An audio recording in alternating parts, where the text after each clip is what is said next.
आखिर मोदी जी ने हमारी नेता सोनिया गांधी जी की बात को और देश की आधी आबादी के हक को माना है। हम उम्मीद करते हैं कि अब बिना किसी विलंब के जो अधिकार महिलाओं को मिलना चाहिए था, जिसके बारे में हमेशा महात्मा गांधी कहा करते थे, इंदिरा जी ने महिलाओं की लड़ाई लड़ी, राजीव गांधी जी चाहते थे महिलाओं को उनका हक मिले, सोनिया जी ने बार बार माननीय प्रधानमंत्री जी को चिट्ठी लिखकर ये मांग की कि महिलाओं का आरक्षण बिल पास होना चाहिए, कानून बनना चाहिए। हम उम्मीद करते हैं कि अब जल्द ही ये कानून बने और देश की महिलाओं को उनका हक मिले। मुझे लगता है ऐतिहासिक रहेगा, और ऐतिहासिक इसलिए रहेगा क्योंकि कांग्रेस इस बिल की, इस महिला रिप्रेजेंटेशन की, महिला आरक्षण की ओरिजिनल शिल्पकार है। इसकी ओरिजिनल आर्किटेक्ट श्रीमती सोनिया गांधी जी हैं। तमाम विरोधों के बावजूद उन्होंने 9 मार्च 2010 को ये बिल राज्यसभा में पारित कराया था। दुर्भाग्यवश लोकसभा में नहीं हो सका, लेकिन महिलाओं के लिए, प्रतिनिधित्व के लिए ये जरूरी था कि ऐसा हो।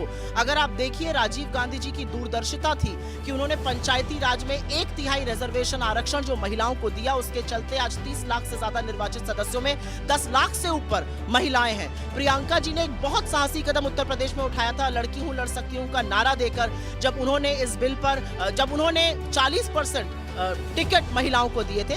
मुझे लगता है महिलाओं के सशक्तिकरण के लिए, उनकी सुरक्षा के लिए, उनके प्रतिनिधित्व के लिए ये बिल जरूरी है, और बहुत खुशी है कि भारत के सदन में अब ये असलियत होगी। लेकिन हमें ये बिल्कुल नहीं भूलना चाहिए कि the original architect of this bill is the Congress party, and it is due to the efforts of Mrs Gandhi ये बिल पास भी हुआ था राज्यसभा में। 9 साल हो गए बीजेपी को, क्या लगता है बीजेपी इस बिल को लाने के लिए मजबूर हो? मुझे लगता है लगातार राहुल गांधी जी ने चिट्ठियां लिखी, लगातार मैम ने प्रेशर बनाया। राहुल जी ने तो 2018 में, 2019 के चुनाव से पहले यह लिखा था, हम बिना शर्त आपको समर्थन देंगे, ये बिल लाइए। इतने प्रचंड बहुमत के बावजूद भी 10 साल इंतजार करना पड़ा मोदी सरकार को। मुझे ऐसा लगता है देर आए दुरुस्त आए।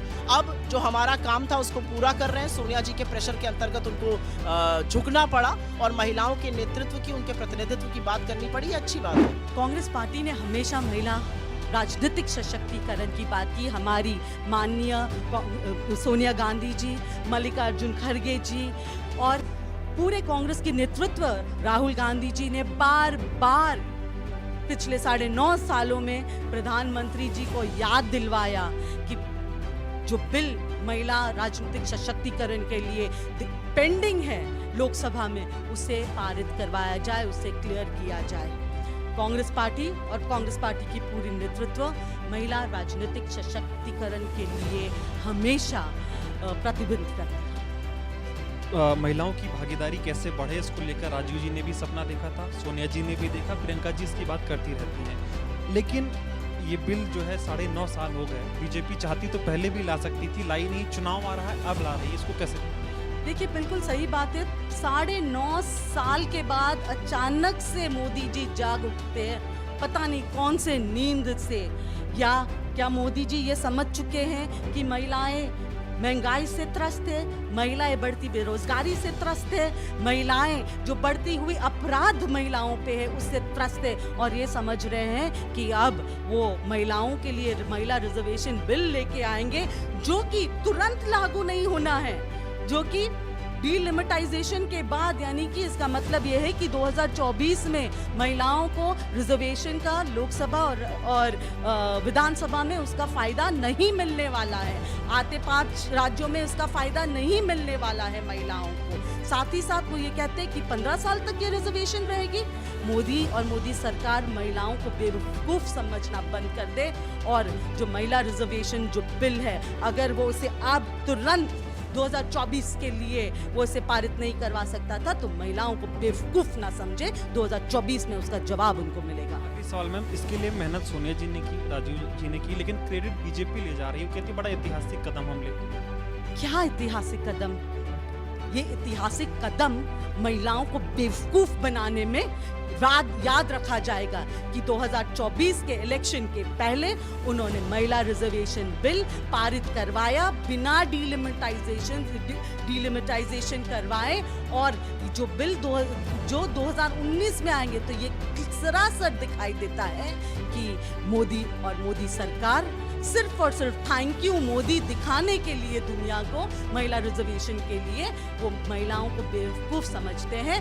महिलाएं जो है उनको बाय बाय मोदी जल्दी करा के दिखाएगी। भारतीय राष्ट्रीय कांग्रेस की पूर्व अध्यक्षा श्रीमती सोनिया गांधी जी ने आज संसद भवन पहुंचकर अपने इस चीज को दोहराया है, वचनबद्धता को, कि हमारा वचन है कि महिलाओं को उनका पूरा अधिकार और हक हम उन्हें दिलाएंगे। पंचायतों में, नगर पालिकाओं के साथ साथ अब लोकसभा विधानसभाओं में उनका हक उन्हें दिलाने के लिए कांग्रेस वचनबद्ध है और पूरी उम्मीद करते हैं कि इसी विशेष सत्र में केंद्र सरकार महिला जो है वो विधेयक लाए, उस पर चर्चा करके उसे पास करे और महिलाओं का हक दे। कांग्रेस इसके लिए अडिग है और पूरी उम्मीद है ये फैसला ये हक इसी संसद सत्र में हम देश की आधी आबादी को दिलाने में कामयाब होंगे। देखिए, मुझे लगता है कि एक दूरदर्शी सोच जो कांग्रेस के नेताओं की थी, उसके चलते महिलाओं को हमेशा समानाधिकार देश में मिलता रहा। जहां पश्चिमी देशों ने अपनी आज़ादी के बाद वोट के अधिकार तक के लिए महिलाओं को दशकों तक लड़ना पड़ा। नेहरू जी थे जो यूनिवर्सल अडल्ट फ्रेंचाइज लेकर आए और राजीव गांधी जी ने 33% आरक्षण दिया और हमारे पास संख्या बल नहीं था। लेकिन सोनिया जी की प्रतिबद्धता ये थी कि महिलाएं अगर राजनीति के हाशिए पर हैं तो उन्हें मुख्य धारा में आना चाहिए, निर्णय प्रणाली का हिस्सा बनना चाहिए। इसीलिए हमने राज्यसभा में पारित कराया। पर आज बड़ा सवाल ये है कि मोदी जी की मंशा क्या है। 2024 में उनको आधी आबादी के नाम पर वोट मिल जाए या वो थोड़ी लोकप्रियता हासिल कर सके या ताली बटोर सके, इसके लिए बिल तो पारित कर दिया, लेकिन सेंसस नहीं है। सेंसस होगा तब डिलिमिटेशन होगा, फिर डिलिमिटेशन होगा, उसके बाद असेंबली जब डिसॉल्व होगी या हाउस सदन जब डिसॉल्व होगा तब कहीं जाकर आरक्षण होगा। तो वो कहते हैं ना, वो आज उन्होंने जो सब्ज बाग दिखाए हैं वो अगर 24 में सत्ता ही में नहीं आए तो वो कहाँ पूरा कर पाएंगे। तो मुझे लगता है कि ये एक और बड़ा जुमला है, एक और बड़ा गिमिक है, क्योंकि मोदी नतीजे में नहीं नज़ारों में विश्वास करते हैं, वो आउटकम में नहीं ऑप्टिक्स में विश्वास करते हैं। और आज उसका एक बड़ा प्रमाण हमें देखने को मिला। पर दुख की बात यह है कि अभी तक वो देश में जिस तरीके से छलावे का काम कर रहे थे, आज महिलाओं की आंखों में भी धूल झोंकने का उन्होंने काम किया है। उससे व्यक्तिगत रूप से मुझे बहुत दुख पहुंचा। राजीव जी लगातार महिला की भागीदारी की बात करते थे, सोनिया जी ने तमाम बार पत्र भी लिखा, राहुल जी भी इस बारे में बात करते थे। क्या लगता है कि जिस तरह से जो कांग्रेस पार्टी के जो तमाम बड़े नेता हैं, उनका जो एक लक्ष्य था कि महिला जो है आरक्षण बिल आना चाहिए, उसकी वजह से बीजेपी मजबूर हुई ऐसा कर? देखिए, हम तो लगातार, सोनिया जी ने 2010 में ये बात कही कि हम लगातार इसको पारित तो किया। 14 में उन्होंने कहा कि हम लगातार दबाव बनाएंगे क्योंकि अभी हम सरकार में है नहीं, और वो दबाव हम बनाते रहे। हर थोड़े समय के बाद ये आवाज़ उठती थी कि महिला आरक्षण बिल आना चाहिए, महिला कांग्रेस इसकी आवाज़ उठाती रहती थी। और आज तो मुझे, जैसा कि मैंने पहले कहा, कि कहीं ना कहीं श्रेय मिल जाए, क्योंकि मोदी जी को दिख रहा है कि 2024 में हम जाने वाले हैं, तो जाने से पहले वो उन्होंने ऐसा कुछ करके दिखाया है जिसको वो पूरा ही नहीं कर पाएंगे। यानी कि आज जो उनके पाले में गेंद थी, आज वो चाहते तो चौके छक्के मार सकते थे, पर मुझे तो लगता है मोदी जी खुद स्टंप आउट हुए हैं, क्योंकि देश की जनता और खासतौर से महिलाएं ये ज़रूर समझती हैं कि उन्होंने एक बड़ा छलावा किया है।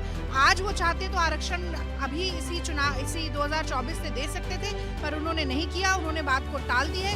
तो अब तो 24 के बाद जो सरकार आएगी वो देखेगी क्या। सवाल मैम, बीजेपी इसको मास्टर स्ट्रोक बता रही है, कुछ नेता ऐसा बोल रहे हैं, और चुनाव के 2-4 महीने पहले इस तरह का होना, इसमें क्या आपको नजर आता है? देखिए, अपने गाल बजाने का काम तो भारतीय जनता पार्टी करेगी ही करेगी, और मोदी सरकार करेगी ही करेगी। मोदी सरकार के पास आज उपलब्धियां गिनाने को है नहीं। तो जैसे चुनाव से ऐन पहले वो रेवड़ियां बांटने का काम करते हैं, एम्स बना देते हैं दरभंगा में जहां पर एक पत्थर भी नहीं रखा गया, तो ऐसे ये तो झूठ बोलना तो मोदी जी का काम है। ऐसे ही थोड़ी ना मोदी जी जुमला किंग कहलाए जाते हैं, तो वो अपने नाम को चरितार्थ तो कर ही रहे हैं। The Women's Reservation Bill, which was brought right back in 1989 by Sri Rajiv Gandhi ji, ensuring 33% reservation in the local self-government and Gram Panchayats for women, was passed when P.V. Narasimha Rao ji was the Prime Minister, and because of which over 15 lakh women across the country, across party lines, have been able to represent their respective parties at the grassroots level. Similarly, the Congress Party, due to the efforts of Mrs. Sonia Gandhi ji, Rahul Gandhi ji and Manmohan Singh ji, passed another bill in the Rajya Sabha for reservation of women in the state legislative assemblies and the parliament, but unfortunately this bill got stalled by the BJP and its members in the Lok Sabha because of their ideology, which is anti-women empowerment. Repeatedly after that, Sri Rahul Gandhi ji and Srimati Sonia Gandhi ji have written to the Prime Minister time and time again, requesting him to pass this bill again in the Lok Sabha, to bring this bill up in the Lok Sabha. But no heed was given to these letters, and these letters were never responded to. But now, just when the elections are around the corner, Mr. Modi and his team decides to pass this bill in the cabinet. I only can say that this is a political gimmick, it's a political stunt, that they have brought this bill on the eve of election. The Congress Party has worked hard, has fought, has struggled for this bill, to pass this bill. And I hope that the people of this country are able to look through this, that it's a gimmick that has been done by the government. Of course, the Congress Party will support the bill because it empowers women, and we should get due credit for the bill. But unfortunately, this was stalled by the BJP, otherwise it would have been passed years ago. Obviously, Mr. Yogi, who was the member of parliament back then, has gone on record saying that 99% of the MPs will oppose this bill. Obviously, he was referring to his MPs because of their policies which are regressive and anti-women. We welcome that this bill has been brought about in the cabinet, but it is definitely a political gimmick. But we will support the bill because it is an initiative of the Congress Party. आज दिल से राजीव जी को नमन, जिन्होंने महिला सशक्तिकरण का सपना देखा, जो कि आज पूरा होने जा रहा है। राजीव जी ने देश में पंचायती राज संशोधन के माध्यम से पंचायती राज में 30% महिलाओं को आरक्षण दिलाया, जिनको आगे चलकर सोनिया जी और मनमोहन सिंह जी ने 50% किया। आज उनके सपने के चलते देश में 50% महिलाएं स्थानीय निकायों का चुनाव लड़कर राजनीति में एक अहम भूमिका अदा कर रही हैं। पर राजीव जी का सपना अधूरा था।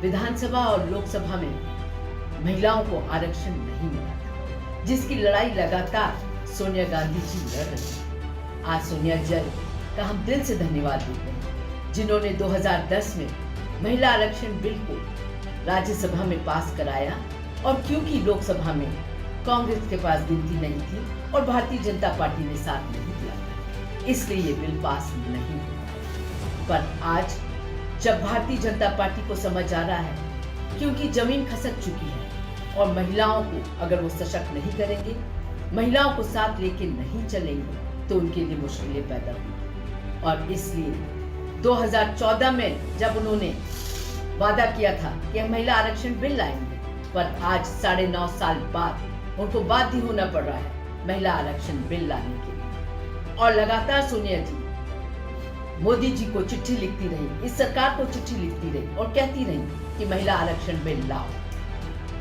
आज सोनिया जी को बहुत बहुत धन्यवाद, दिल से आभार।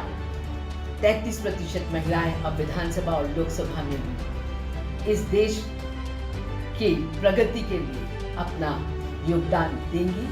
राजीव जी को पुनः नमस्कार, मैं हूँ साधना भारती। नारी परामर्श में मंत्री, गृह कार्य में दासी, धर्म कार्य में धर्मपत्नी, स्नेह करते हुए माता, विलास में रंभा और क्रीड़ा में मित्र का स्थान रखती है। ऐसी नारी को अपमानित किया जाता है।